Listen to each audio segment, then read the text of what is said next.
আসাদুজ্জামান কামাল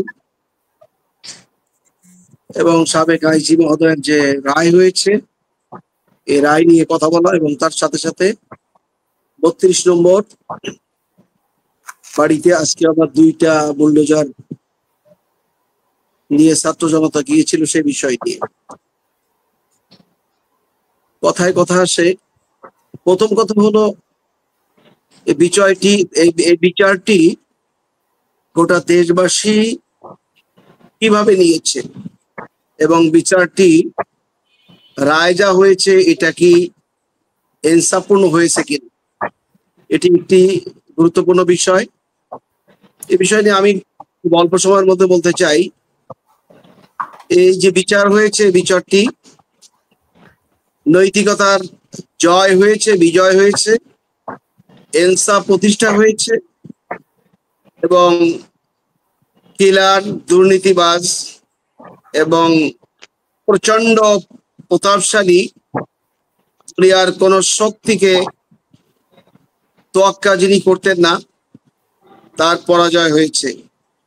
এবং এই নৈতিকতার বিজয়ের কারণে, অনৈতিকতার পরাজয়ের কারণে আওয়ামী লীগের মতো একটি বর্ণাঢ্য রাজনৈতিক দল সারা বাংলাদেশে কোথাও আমরা দেখতে পাই নাই যে কেউ এই বিচারের বিরুদ্ধে রুখে দাঁড়াইছে বা বড় সড়ো কোনো একটা মিছিল হয়েছে।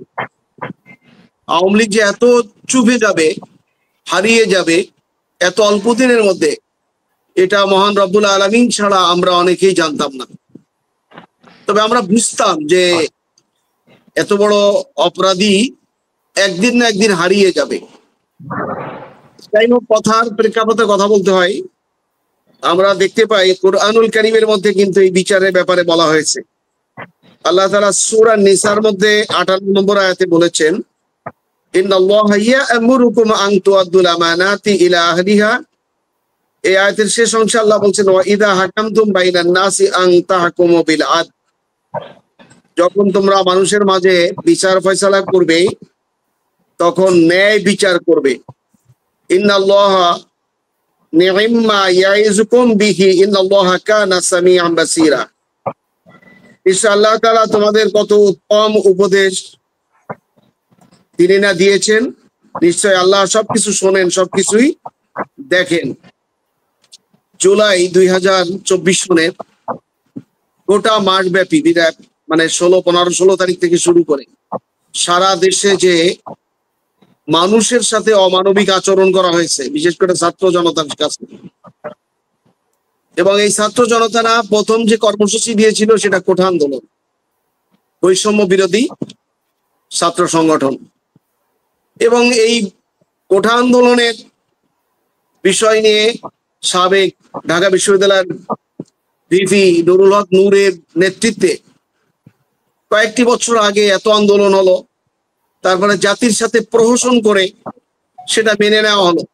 কিন্তু মেনে নেওয়া হয়েছে মৌখিকভাবে, কিন্তু পরবর্তীতে বিভিন্ন নিয়োগের ক্ষেত্রে আমরা দেখেছি যে সেখানে যে দাবি দাবা মেনে নিয়েছিল তা তোয়াক্কা না করে আগের নিয়ম কানুন ভাবে তিনি চালিয়ে যাচ্ছিলেন এবং নিয়োগ দিচ্ছিলেন। তো দেখেন, এই যে কোঠা আন্দোলন, এই আন্দোলন পর্যায়ক্রমে জুলাই মাসের শেষের দিকে যখন বিভিন্ন অঞ্চলে লাইট বন্ধ করে, আলো বন্ধ করে ছাত্র জনতার বাড়িতে বাড়িতে হামলা কথা যদি আলোচনা করি, কারণ তখন কি হয়েছিল সেটা তো আমরা প্রায় জানি। আমি একটু বলি তো, সেই আন্দোলনে ছাত্র জনতা যারা নেতৃত্ব দিয়েছে তাদের মধ্যে অনেকেই লুঙ্গির নিচেই ছিলেন না পায়জামার নিচেই ছিলেন, কে কোন প্ল্যাটফর্মে ছিলেন সেটা নিয়ে কিন্তু আজকের এখানে আলোচ্য বিষয় না। যদি যারা এই নেতৃত্ব দিয়েছিল তারা বিভিন্ন প্ল্যাটফর্মের ছিল, অন্যান্য ছাত্র সংগঠনের ছিল, কিন্তু তাদের পরিচয় দিয়ে তারা রাস্তায় নামতে পারতো না। কিন্তু কাদের সাথে কারা মিশে কিভাবে আন্দোলন করেছে, কে কখন কি কর্মসূচি দিয়েছে, চূড়ান্ত পর্যায়ে যে 3 তারিখে যখন এক দফা আন্দোলন আসলো, সেই এক দফা আন্দোলনে সারা দেশব্যাপী ফুসে উঠেছে।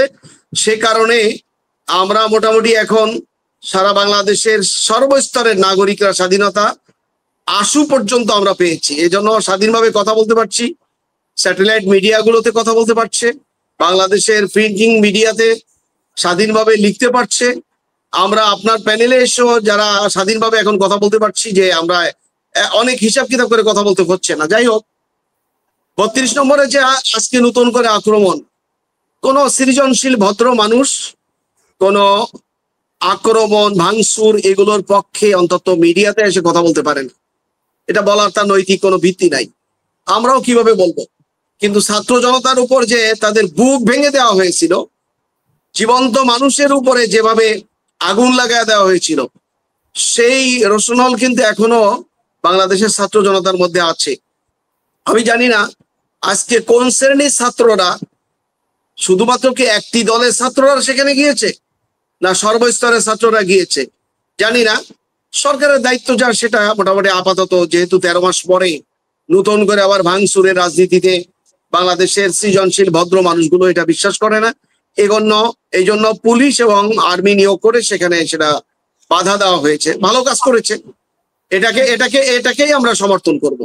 এখানে ভাঙচুর আবার নতুন করে ভাঙচুরের কি আছে? আমি সেই 32 নম্বরে ভাঙচুরের আগের বারের ভাঙচুরের পরে কয়েকদিন পরে আমি গিয়েছিলাম দেখার জন্য যে কি হয়েছে, সেখানে তেমন কিছু নাই। অর্থাৎ নতুন করে আবার নতুন ইস্যু তৈরি করার জন্য ওখানে ভাঙচুর করতে যারা গিয়েছে তাদের মনে হয় একটু প্রজ্ঞারও অভাব আছে। মনে হয় তাদের এই অতি আবেগী এই কর্মসূচি নিয়ে সামনের দিকে এগিয়ে যাওয়া তাদের উচিত হয়েছে বলে আমি মনে করছি না। আরো দেশের এই ক্ষণে দেশে অনেক অনেক কর্মসূচি আছে, অনেক কাজ আছে, সেই কাজগুলোই ছাত্র জনতাকে সম্পৃক্ত হওয়া উচিত বলে আমি মনে করি। আপাতত এতটুকু বলে শেষ করতে চাই। আল্লাহ হাফিজ। জি, আমি একটু